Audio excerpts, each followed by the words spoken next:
little bit of AEW, not a lot. Just enough to remind me why I don't watch it. Oh, this is already funny. Just the headline. The list of moves and actions that are now banned from AEW or need to be approved by the company. Maybe that's why Nash is pissed off, because he went for Brock and Austin and not try to duplicate him. Well, it'd be easier to duplicate him. You only have to learn 5 moves. Like you said, and we've all been saying, Tony Khan, you need a hierarchy, and he gets one, and then we make fun of it. Because he's sitting back there talking about the Brock match, and it's finally we had a wrestling match. Finally, we got 2 guys telling a story. They weren't outside the ring the whole time. One of them was he not watching the same match as we were? Yeah, those games, man, I would say, like, for me, like, the best ones, I would say, are, like, the ones where they try to get a certain, like, time. This is my entire IT team right here on screen, everybody.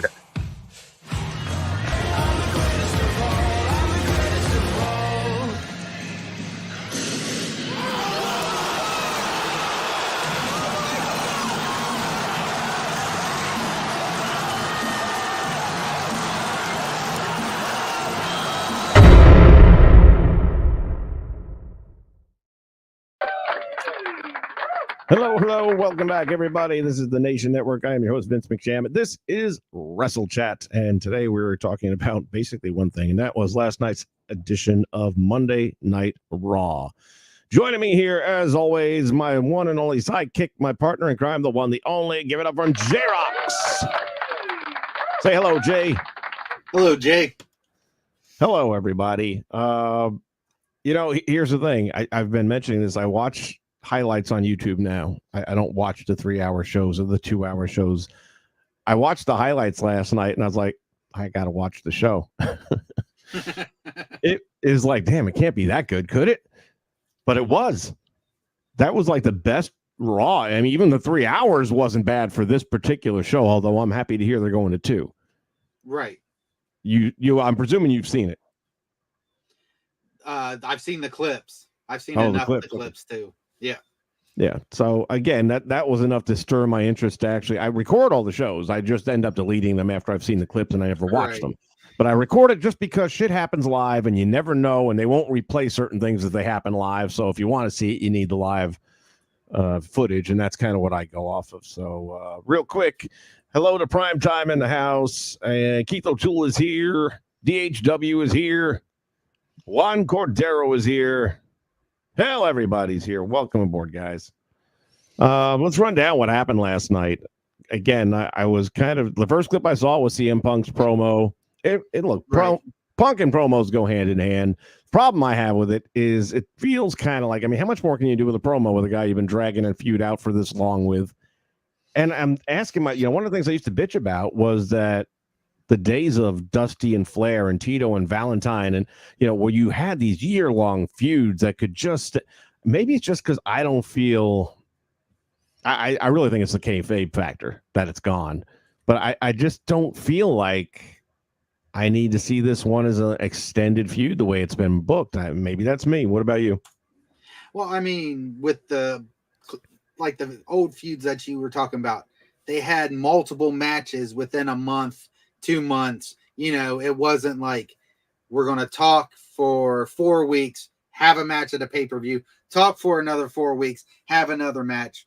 Flair and Dusty were doing 2-3 shows against each other every month. Then they had their TV time, then do another 2-3 shows. Then if they had a pay-per-view, they'd have the big blow-off match. That's, for me, is what's different between then and now. I guess when I think like Dusty Flair, I think about all the shit that happened in between the matches. The one that stands out to me in particular was when Arn and Ole and Tully chased Dusty down into a parking lot, tied his arm to the side of a pickup truck, and broke it with the bat. Right. Yeah. Because it was that kind of shit that happened. Now, in hindsight, back then you still had kayfabe, even though I was kind of sure it didn't really happen. There was that element of, could have. Yeah, maybe. The fact that that's all gone now, I think, is the big problem with all these little, strapping moments. And it's just like, why are you doing that? We all know it's not legit. I mean, why are you actually strapping this guy across the back? Why is he taking this kind of physical damage when now we know it isn't a thing. Yeah. I think they ruined it for me, damn it. Yeah, the days of shoot is gone. That's what we need. We need Lesnar back there to bust somebody up in the hard way again. Right, yeah. Anyway, Punk did a decent promo for again, what it is. I mean, we've been hearing it for 3, 4, 5 months now, so there's not a whole lot new to say. Here's one of the reasons I think I can't stand this feud. They're fighting over one of those friggin' bracelets you get for $1, which has now been broken into little beady pieces. Right. What the hell, man? This is, I had to think, what was aside from this, to fight over something, what was the other thing I could think of that individuals in wrestling fought over that was just stupid? And then one word came to mind. Matilda. Yes. This is Matilda. What the fuck? Bracelet. Well, that and you also had Al Snow and his little dog and Big Boss Man too. So, yeah, but he ate that dog. There's a difference. He wasn't from Ohio. I know that. So anyway, promo was what it was. Bleacher Report gave it an A. I can't give it an A only because I feel like I've been there, done that already a dozen times. Yeah, I think if they would have stuck with the whole, Drew being pissed that Punk screwed him, I can get behind that over you took my bracelet that a fan made me. Now I'm going to come after you and take your blood. They needed to keep it wrestling based. Like, you fucked me over. Now I'm going to fuck you over. Now you fucked me over. I'm going, and that I can get behind. Not this. Yeah. Now, by the way, you bring up the fan-made bracelets. Do you know that they were selling those on WWEshop.com and then stopped because the fans like, hey guys, you could have given me at least a credit mention or something like that. Oh no, I didn't know that. Yeah, well, I mean, let's put it this way: the fan made the post. And then they stopped selling it. Now, whether it's coincidence or not, I don't know. Maybe nobody was buying a stupid friendship bracelet, which that wouldn't surprise me either. And the fan even said, listen, I'm not asking for a nickel or anything. I would just would have liked a little, hey, how's it going? Appreciate it. We're going to do this. Some kind of heads up. Right, yeah. And the response to that is, we're going to break your shit on national TV. How you like them apples? All right, the top takeaways. I'm going to make you bleed, promises CM Punk. No, you're not. He's going to cut himself. I've had a great career, and if this is the end, so be it. That's all right. If you are prepared for this to be the end of Drew McIntyre, then I'll see you in hell. Too much Tombstone for me, man. I'll be a Huckleberry. Right. All right, moving along, and I never even saw this develop, but I liked it. Sheamus versus Pete Dunne. When did they actually have an official falling out? I didn't even catch that. I probably fast-forwarded through it. Probably about a month and a half ago. Yeah, I'm sure I fast-forwarded through it. Yeah, Pete had been coming out and, kind of got shitty with Sheamus, and then he just basically jumped him from behind because Pete just said, Ridge went off to do his thing. You left me high and dry. And not only that, you stuck me with a fucked up nickname and stuff. So he was blaming Sheamus for the Butch name and stuff like that. So that's how that all went that about. I can get behind. That I can get behind. Butch. Man, I well documented here how much I love that name. Right. That all said, I was watching that match, majority of it, after the first commercial break. I'm not going to watch it when I know it's going to have commercial break in it, because what's the point? Nothing happens in the first half. So I got to the second half, and I watched that, and it wasn't bad stuff until the end. End of the match, it was pathetic. You got Dunn over there picking up the shillelagh, doesn't get to use it, and then he rolls outside the ring, and meantime now, Sheamus and the ref are kind of fighting over the shillelagh. You can't tell where this is going to go. Referee ends up yanking it away from Sheamus, who's like, whoa, come on, man, and turns around, and there is a board of some sort, the cricket board. Yeah. And he goes to swing it on him, barely makes contact with his arm. Sheamus sells the fuck out of it because he didn't feel it. Right. And then all of a sudden he's pinned. I'm like, oh, that was terrible. Y'all fucked the pooch on that ending. Yeah, that I was just watching the CCV with Undertaker, and he was talking about how he would rather somebody potato him and make it look real than to make him have to sell something that misses him by 5 feet. So yeah, yep. I can see that. And now you know why. Yeah, they gave it a B. I can't, not with that ending. C+ at best. Right. If it weren't for that ending, it could have been a B. Could have been. Let's see. Sheamus fired the crowd up during the backstage promo for his entrance. So Sheamus is the babyface in this one, I guess. Right. I don't know. I think he can go either way, quite honestly.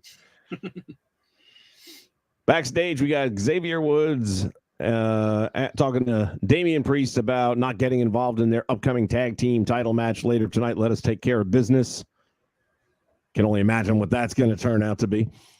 Natalya makes her return against Zoe Stark. I have to admit, I did not watch that one. I was just tight on time, and it looks like it was a good thing I didn't because it only got a C, and I'm sure that's about accurate considering, right.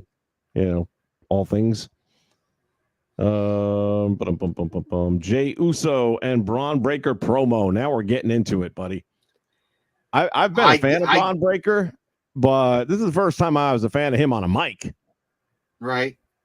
And Jay was no slouch on his end either. No, he did stand as my problem with Jay and Jimmy. I just can't see them being solos at this point. They've just so long together been a tag team. They're brothers, so it's not like the tag team and the fallout with the brothers thing. We never really buy into it. We know it's all right, scripted. I just feel he's better as part of a team than as a solo star. But the crowd was over. Yeah. End of the day, I'm one voice. If the other 15,000 are all in favor of it, then hey, what do I know? And the thing I liked the best about that promo was Braun's face when Jay delivered the very last line when he said, he goes, "This is going to be short and sweet like your football career." And Braun's face was just like, what the fuck? I mean, the look on his face is almost like he didn't know that line was coming. Right, exactly. And I hope someday to have a shoot interview where he confesses, I didn't know he was going to say that. Right. Because, and to his credit, if he did know, great job of acting, because you made me doubt whether you knew that line was coming. Exactly. Yeah. Everything that was going to happen with coming off the ropes and having the reverse spear and all that stuff, you knew that. But you might not have known the words that were coming out of his mouth. And that's happened many times in the past. Right. But that was a solid promo for both guys. Yeah. And again, Braun being as young and promo work takes time. That was the first time I looked at him with a mic and said, yeah, you can't, Intercontinental title for now, but not for too long, man. He's going to have to be in the big dog picture soon. Right. That shouldn't be like 2 or 3 years from now. That's a waste of time. Anyway, that was a really, really solid spot. I enjoyed that thoroughly. They gave it an A. I would agree wholeheartedly with that. I would too. Yeah. Let's see. The highlights they mentioned. I didn't need my dad. I didn't need the name. That was from Uso, who again could have used parents and could have used last names. Didn't need to. Yeah. Oh, I take it back. That was from Braun Breaker. I beg your pardon. He was the one that said that, which is true. He didn't go with the Steiner name. Right. Yeah. Said also that you're nothing without your family. That was a good shot. Yeah. Next week for the Intercontinental Championship, I'm going to dog walk your ass. That I like too. Yeah. Talk about the dog in you. Yep. Yeah. Not bad. All right. Moving on to the tag team championship match. It is the New Day against Judgment Day. It's going to be a battle of the days. I'll say this. I already had known the outcome because I saw the highlight clips, but now I'm watching it from the beginning of the match, entrances and all that, commentary. If I hadn't known the outcome, I would have thought they were giving the belts back to the New Day. Right. They did a good job of mentioning the 10-year anniversary is right around the corner. And I'm like, 10 years? Holy shit. I mean, I get the LOD did it, but I mean, LOD was a tag team and that's it. You know, you look back on Kofi's, he's had a singles career and all this shit. Yeah. And then 10 years of the New Day on top of that. I mean, damn, he's always been around longer than I think we give him credit for. That's right. Yeah. I thought it was an okay match. Of course, you got all the shit going on at the end, and Xavier has the win, but the referee is busy outside the ring because now the LWO gets involved to try and take off the numbers game coming from what you call there? Them, or yeah, the rest of the group there. Right. What's the name of the freaking group? Judgment Day. Judgment there it is. Day. The rest of the Judgment Day being held at bay. And then during all the chaos and the referee trying to now, all of a sudden, Xavier goes up to the referee. What the fuck, man? I'm pinning the guy over here. Get your ass in the ring. And, of course, we all know what's going to happen now. And it does. And Xavier ends up getting pinned. And now the turn begins. Xavier is not a happy camper. And it spills into the backstage area, which I kind of like that better than what happened after the match in the ring. After the match in the ring, there's words exchanged. I'm tired of this shit, and he leaves. And Kofi's kind of standing there with his thumb up his ass. By the way, they gave the match a B. I would agree with that. I think that was a solid score match. Back in the locker room, let me see if they have anything detailed here about it.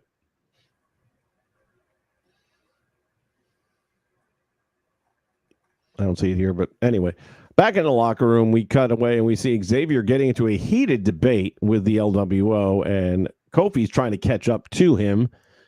Right. And gets there, and he's trying to step between these two, and it's like, no, calm down, calm down. I asked them to come out. He said, what do you mean you asked them to come out? I said, you know, that if Judgment Day came out there with the numbers game, which they did, that they were going to come out there and help us. Well, it's funny. They all know our game plan, but you don't tell me. Why? You don't believe in me? I'm the... Good point. Right. Yeah. You're a tag team and you're making these decisions. You're my partner. Right. In? Right. Fuck you. Yeah. I'm not sure that Kofi isn't the heel in this one. They're not painting him that way, but I'm like, hey, I'd be right there with Xavier personally. Fuck you. And by the way, you did cost us the match. Especially when Xavier just went to Damian and Rhea and Jay and said, look, let us do this. You guys stay in the back. That's a good point. I totally forgot about that part of it. Yeah, that's right. Yeah. And then, that was the other line Kofi had. It's like, it used to be different in the past. We had E. Oh, so now it's all about E. So it's what? I'm no good? Yeah. So this could be an okay short feud. I mean, God almighty, don't drag it out more than 1 or 2 months. Right. But it could be decent. It could be. I'd look forward to it. I mean, it's long overdue for them to break up.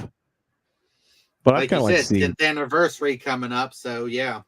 I mean, what would have been better is for this to happen on the 10th anniversary. That would have been the best way to go. I mean, book a title match for the 10th anniversary. Now you really got people thinking they might win the belts. You're probably not thinking they're going to split up on the 10th anniversary. I think that would have been much better. I don't know. Give it to... How far away is the 10th anniversary? They didn't say a date. They said we're coming up on it. That's all they said. Okay, so let's say within the next 2-3 weeks, maybe put them on like Miz TV or something, and let's do a Marty Jannetty, Shawn Michaels-esque thing where he just obliterates fucking Kofi and leaves him laying. That would work for me. I'm good with that. See, I got a slightly different idea as we're talking about it now. I'm thinking, okay, they didn't officially break up. No. Okay, and even Wade Barrett was even saying, hey, happens all the time. People fight with each other. They get mad at each brothers and families do it all the time. You go to bed, cooler heads prevail. Next morning, everything's all right. So they might play it off that way for the next several weeks. And then coming up on the 10th anniversary, they give him a title return match inside the cage. So there's no interference or whatever. And then he turns on him in that match when it looks like they haven't won. Kind of like Luger and Barry Windham. Oh, yeah. That would be all right, too. Yeah. But at this point, who doesn't believe that's what's going to happen in that match? You done screwed the pooch last night. Oh, all right, moving along. And again, this night just kept on getting better for me. Now, when it comes to hardcore matches nowadays, I don't have a use for them. I hate to see people risking their bodies and limbs and stuff like that for stuff that we just know is choreographed. Again, losing kayfabe fucked it all up for me.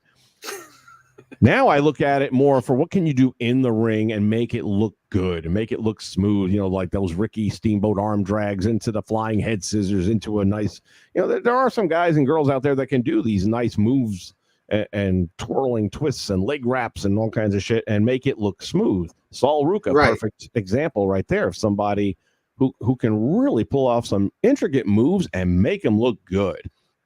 Right. That said, the last time I saw anything resembling a hardcore match that I would say that was a damn good match, though, we got to go back to Edge and Cactus Jack at WrestleMania. Yeah. Everything since then has just been people putting themselves through tables and ladders and all that kind of shit to me. Last night, Braun Strowman and Bronson Reed made me remember what I liked about hardcore wrestling. These two beasts. Man, in 5 minutes, they tore that place apart. It was literally beautiful. The ring ropes ripped down. Fucking yeah. I want to know how they pulled that off because it was a one and done. I got it already. They had to have in the turnbuckle, because especially now with that friggin' contraption around the post, the LED crap, the turnbuckle stem goes into the post. They must have had some sort of electronic release latch that they could control. Right. There's that, and it's a lot more dangerous this way. It had a hook going over because he hit it with his chest and kind of lifted on it. Right. But that could have happened anytime during the night with anybody's match. That's true. And yeah. Number one. Number two, what's the guarantee when you hit it and lift, it's going to pop up that one time that you try to? Right. So I'm going to lean towards the same way they have the rings implode, where they have the supports and they pop them out. I'm going to suggest that it was probably some sort of retractable bar that released it on cue. Yeah. Either way, it was sudden. It's something you don't see all the time, hardly ever. So that makes it cool. They kind of look at it for a minute like, the fuck, man, how are we going to have a match now? And they just went at each other. Then he goes through the friggin' barrier, and not just the one panel. He took out the whole friggin' section. Yeah. Then they go back by the digital stuff on the stage and start going through there. Then they get into the locker room, and Barrett's over there going, the damage repair bill is going up by the moment around here. They're just tearing this place apart. Not only that, I mean, before they even get backstage, fucking Bronson Reed grabs somebody out of the crowd and launches them at fucking like a goddamn lawn dart.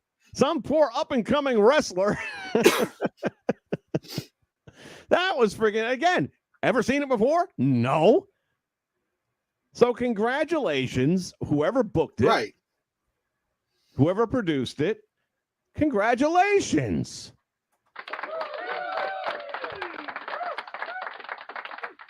That was friggin' amazing. Now, how are you going to match it up when they get into a match together at this point? I don't know, man. That's unfortunate. You might have set the bar too friggin' high for these two guys. Right. But based on that, I'd at least watch it. Yeah, exactly. Let's see. Want to guess what Bleacher Report gave it? B+. An A+. All right. I'm right there with these guys this week. Normally there's a lot of dissension, but so far we're right there. Sami Zayn promo time. It kind of falls in the same line as CM Punk's, man. I can't hear the same thing week after week after week. I want to challenge you. You're afraid of me. I'm the guy that beat you. My answer is no. How many weeks are we going to get the same promo? Right. Now, they started to tease the break between Ludwig, and it's going to happen. We all know it's going to happen. But tease it the break between Ludwig and Gunther there. Yeah, I wanted to call him Walter, but and I'll give credit to Ludwig. He completely sold that one well too. You got something you want to say to me? Yeah, as a matter of fact, I do. And then boom, he takes out Sammy with no warning, no, didn't look him in the eyes or anything, just snapped. So for what it was, they gave it a B. I would agree with a B. And then, of course, he went back to saying, I don't accept your challenge. Right. So Ludwig will end up losing to Sammy, in which case then he gets the title match. Right. That's where it gets sad for me because now it's predictable at this point. But that was a nice moment while it was. Let's see.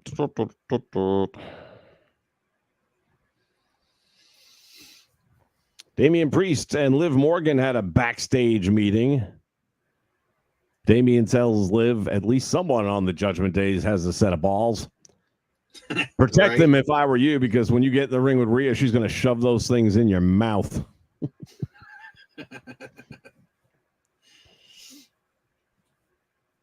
All right, Bianca Belair runs into Io Sky backstage, or Io Sky goes after Bianca backstage saying, how dare you challenge Kyrie? She's injured and she's got a bad arm and all that. She's like, all right, girl, you feeling all froggy? Jump, let's go, you and me. And she says, fine, I'll do it.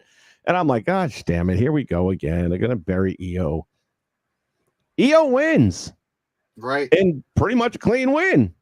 And a good match. Let me tell you, the suicide dive that girl did in that match was the best I've ever seen anyone do. Ever. It was so clean, so crisp, on target, perfect landing on the floor. I mean, it was phenomenal. And it reminded me why I was such a big fan of hers leading up to her title win. I felt she was phenomenal in the 3 months up to her title win and not as good with the belt. Right. I felt her matches with the belt weren't as good as the ones leading up to it. And now, last night, that's the Io I love. So don't put a belt on her. But let her chase it. Yeah. Let her chase it. Yeah. I mean, she should be in the picture. I just don't want it to be another one where she's got to hide behind everybody, or give her the belt and let her friggin' championship it. Right. Let her be the champion. Let her do the Cody Rhodes thing where you're just going week after week and putting the belt on the line, winning your matches. Let's see. They gave it an A. I'm there. I'm telling you, man, I've never had a Bleacher Report like this where I'm so on pace with them. And you knew it had to be a decent show for me to turn around and say, hey, I got no time at all today, but let's do one quick. Exactly, right. Let's see. They say right here, Bleacher Report says the finish was extraordinary, excellent work, and great timing by both of them. 100% agree. If y'all haven't seen the match, go watch it. Right. That brings us to the main event. Ladies and gentlemen, this is your main event. Damian Priest and Dominic Mysterio. Now, in my mind, I'm thinking, okay, going to be a DQ, smudge, run in, something. No, Damian gets a clean win. I had already seen the last segment on the highlights, so I didn't watch the whole match. But I did rewatch the last, several minutes of it again, just to make sure I didn't miss anything in the highlights, because it was really well done. It's a really solid beatdown. The way that the Judgment Day came back and then they get beat down. All right, let's go with this. Damian Priest gets the win. Right. After the win, immediately they start jumping him. Here comes Jey Uso. And by the way, I am totally not feeling any chemistry between Jey and Rhea. I just, you can do this all you want. I'm not into it. I loved her and Dominic. I thought that was so much chemistry there. Right. But I don't get nothing out of this pairing whatsoever. I could see Damian's a little like, what the fuck? Yeah. And maybe now here's where it can work. If all of a sudden, she's kind of bringing Jey in, and all of a sudden there's a tag team match and he turns on Jey because I love you. Yeah. Oh, yeah. Yeah. That could work. And then she can, friendship him and tell you, I love you like a brother. Don't want to be no brother. Yeah. Speaking Who of, can't sympathize with that? Anyone seen P. Diddy? I saw him in the orange jumpsuit. As you will forever. Did he not? Yeah. Was he a guest general manager at one point in time or something? He was something on there for a hot minute. Yeah, I mean, he did some WWE, like a Mania or something. Not in ring or anything, but I recall him being somewhat related to a WWE event. I think when they did one in New York, he sang like the song for it on WrestleMania Live one year. It could be that. I can't remember. Somehow I do recall him being tied to the product.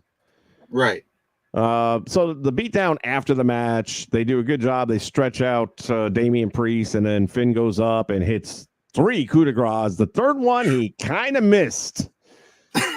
Well, when I say missed, he didn't miss. You know, right. Like his landing, he couldn't do his normal pounce to the stomach, but then really kind of land on the canvas more.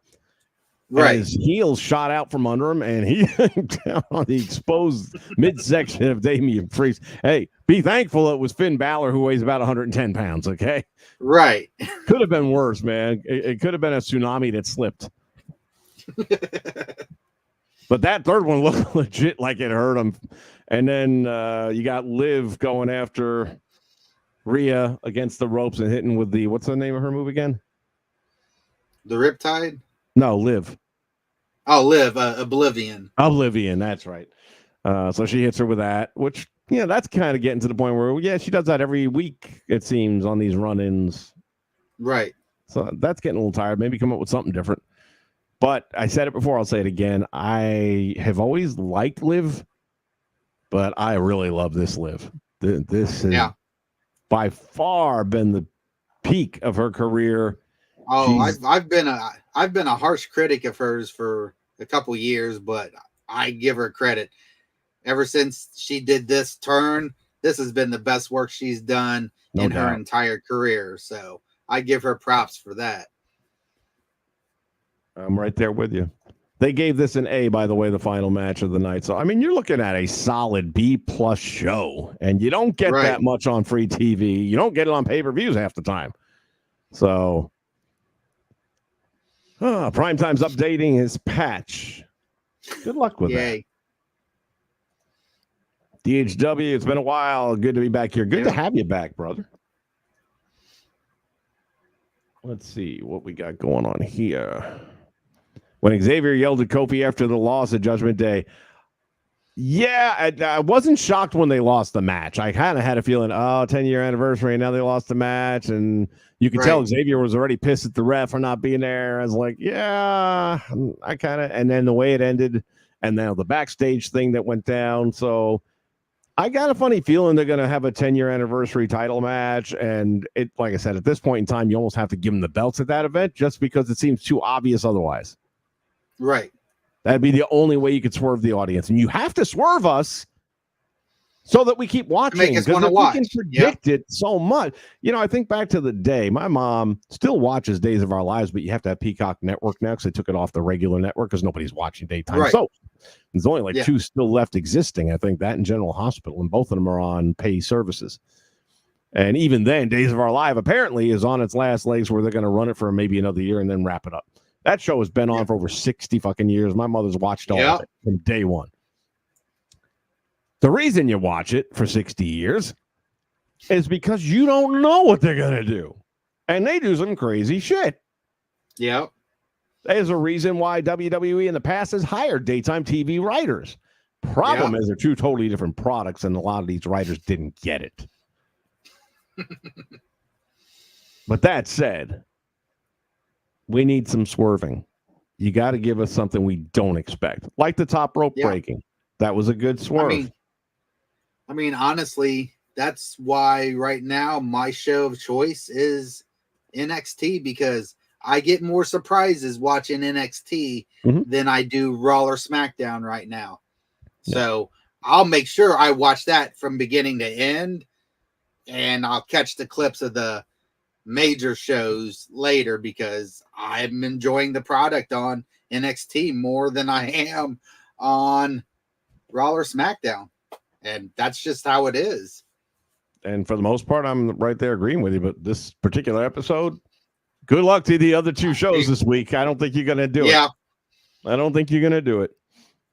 Juan Cordero brought up a point I was going to talk about, so thank you. Saturday night's main event coming back December 14th, and it will probably, and it won't be a once a month like it used to be, but it looks like it's going to be quarterly, so every 3 months, which is good. I hope they keep the format.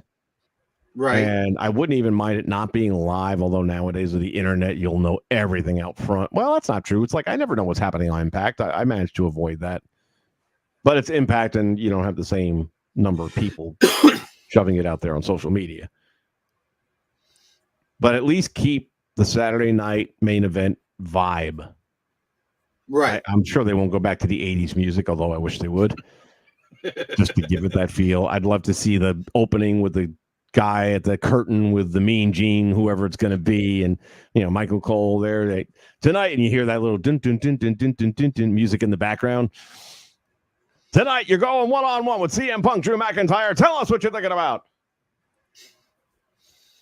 So we'll see if they do that. But yes, I love Saturday night's main event from its early concepts. Granted, the last 3 or 4 of them, once they kind of updated it with Edge and John Cena and all that, wasn't the same, but it's still Saturday night's main event.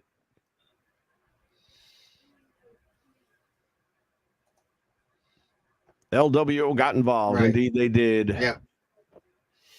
But it was by invitation, so you can't blame them. I haven't really been missing it. I've just been not watching it. I've been fast forwarding or just catching the highlights, and that's it. I mean, I came to the conclusion that I am going to cancel cable this week because I just kept it going long enough to see the premieres on the networks for the USA shows. Right. When is the CW NXT? October 1st is the first night for it. It's the first Tuesday in October. I don't know if CW is part of my I'm going to cancel it all the way down to just the basic channels. And I don't know if CW is in that bracket. It should be in the basic. Yeah. You think? Well, if it is, then I can cancel it immediately. Yeah. And even then, I was only going to watch the first one necessarily. And then I'll catch the highlights after that, which is you got to watch. I was going to say, you got to watch the first 2. First one's in Chicago with CM Punk. Second one is in St. Louis, and Randy Orton's going to be there. So for NXT, you got to at least watch. Yeah. That's how they're going to do the first 2 episodes.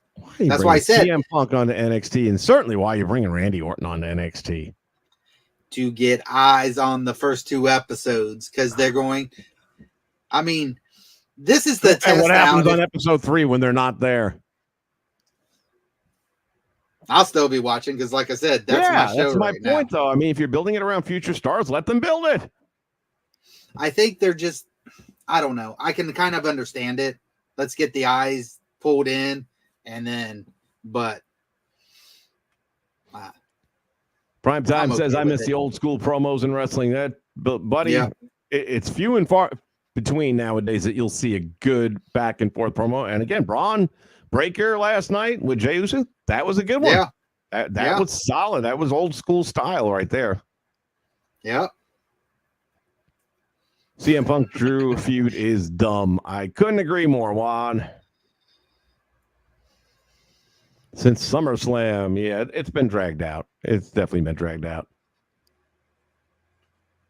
Braun Bronson was shocking, dude. It was absolutely amazing. I mean, I wouldn't have thought the 2 of them could have pulled that off. More on Braun Strowman's part because he's a big powerhouse, but you don't see him taking bumps like that. Right. Yep.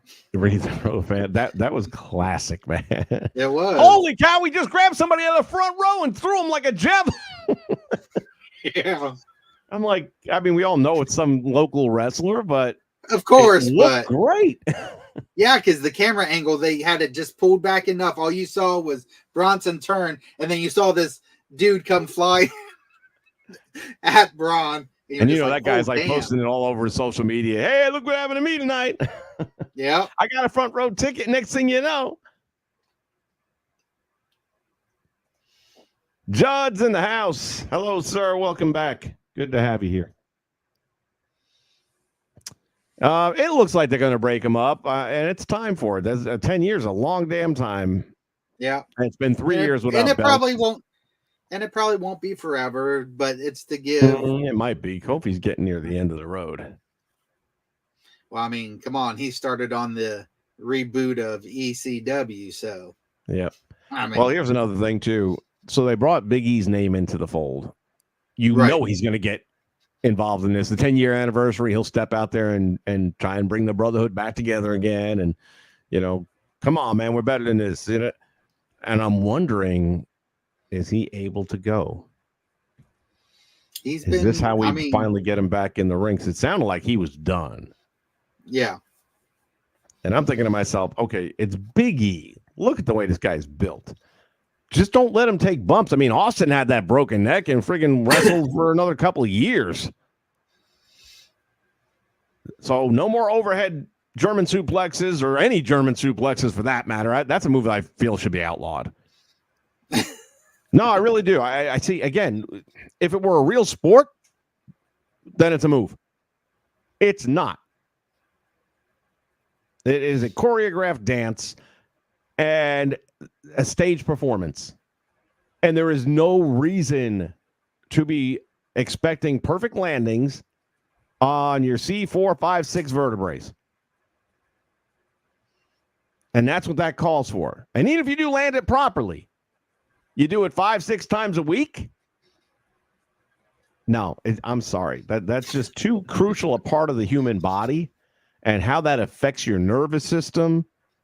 No, that in my world, I'd outlaw that. If I was running any wrestling promotion, that would not be an allowable move. Learn to wrestle.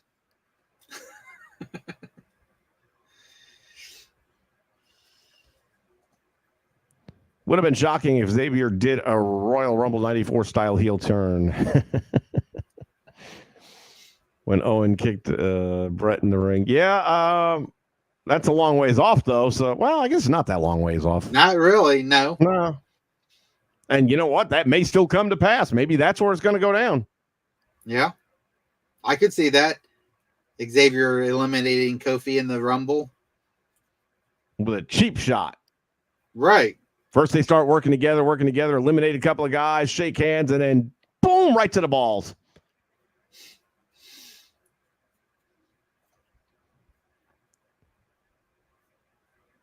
You think Gunther's afraid of Sammy? Yeah, I'm sure if I was 260 pounds, 6'6", I'd be afraid of Sammy too. Gunther has a chop that can make 2 Sammys. Yeah. That was something else that Undertaker said in that interview with Chris. Yeah. He said, if I could come back, I would want to go against Gunther. He's like, I hate fucking chops. I hate people chopping me. But he's like, I would take chops all day just to get one match with Gunther. So he also talked about his match with Ric Flair at WrestleMania. Yeah. Yeah. He says, you get 3. I told him you get 3. Did he stick to that? No, I'm pretty sure he went over 3. Yeah. If you guys haven't checked out his interviews with the wrestlers, you've got to. I mean, most of them are a couple hours long, but I started with Scott D'Amore. Yeah, I started with Scott D'Amore, and I've just been watching bits of them here and there as I go. And there's some really good interviews and stuff. He does a really good job. Yeah, see, I'll tell you, CVV is the man. I mean, there is just nobody doing what he does, and I mean nobody that's on par with him, in my opinion. Right. Let's see. D-Train is in the house. D-Train! The man, the myth, the legend is here. Hey, yo.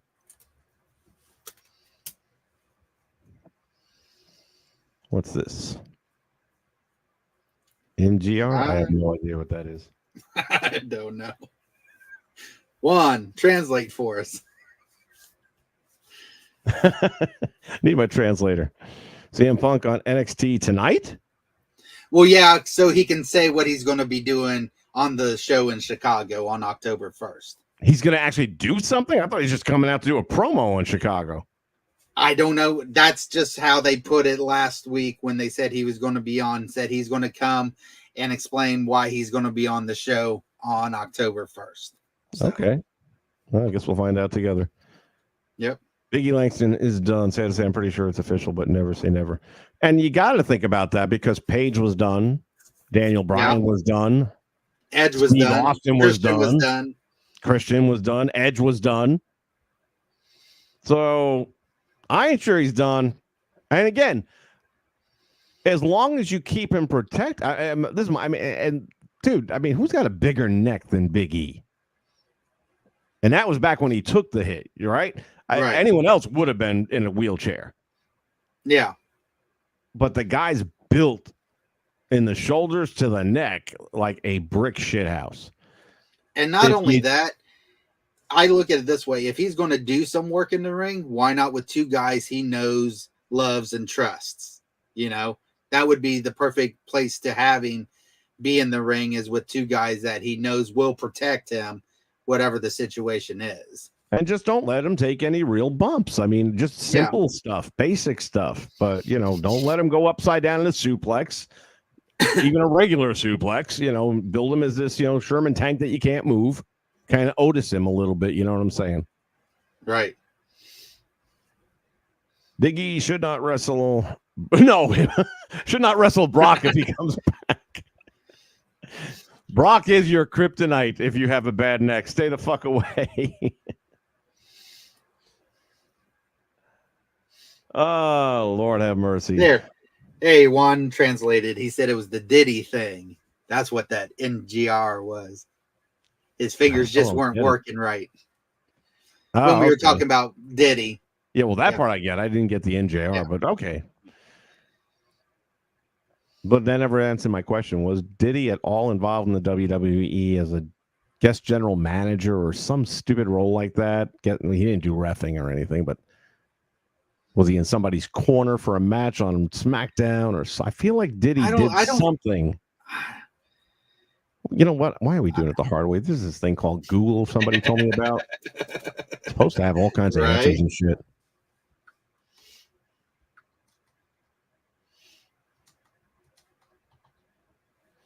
P. Diddy was ever involved in the WWE title as an exclusive soundtrack producer for 2K17. Let's see. Is there anything else? Because I think that was about the same year that they did a show in New York, and he, like I said, here's a picture of him on the stage of Monday Night Raw. Sean Diddy Combs and his love affair with the WWE. Well, he had a lot of love affairs. Did you all hear I mean, this is off topic a bit, but when they raided his house in, I believe it was the California location, they found 1,000 bottles of lube. I'm like, damn, man. Don't want to know. Don't need to know. Don't want the details. Let's see. So, a hip hop recording artist, producer, and actor known worldwide as Puff Daddy, I beg your pardon, was asked what his relationship with the WWE first came in. He didn't hold back. Combs recalls sitting down to watch TV and seeing some familiar face pop up on the screen. And then I locked her in a closet and I had to say, no, sorry, different. It looks like he contributed. Oh, wait. First cousin of Snoop Dogg. Okay. Who's a cousin to Sasha Banks, blah, blah, blah. Let's see. There's a photograph of him, though, in this article on ESPN from way back when, where he's coming out on the stage of Monday Night Raw, it appears. But he definitely had something to do with soundtracks with the 2K17. Right. So maybe he did an appearance promoting it. Yeah, as a matter of fact, there it is. Diddy to curate 2K17, and they got a picture of him with the 2K17 background. Okay. Here's a picture of him. That's what I'm talking about. It looks like tribute to the troops, and he's raising the hands of John Cena, or I should say John Cena and Randy Orton are on either side of him raising his hands. Oh, that was a tag team match. Who'd they wrestle that year at that event? See what's going on in the background. You got somebody sitting on the top rope wearing a Christmas hat. It looks almost like it could be Miz, but don't quote me on that. Let me see if I can pull this article up and if it says anything else. No, just that's a stock photograph they use for the article. Somebody's sitting in that top rope in the back. Yeah, I can't tell you whose face it is, but he's wearing a Santa Claus hat. Strikes me as a Miz type thing. So he definitely has been on TV with the WWE in the past. I thought so. Puffy going to be popular in his own Hell in a Cell. Yeah.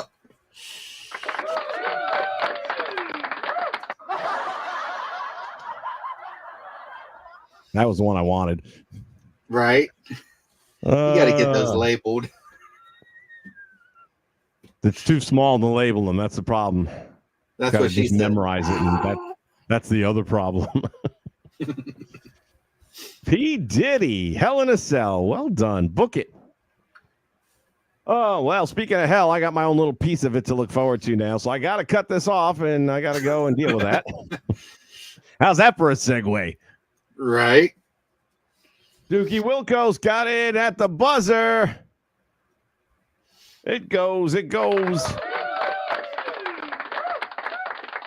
going to have to rewind and see everything you missed, though.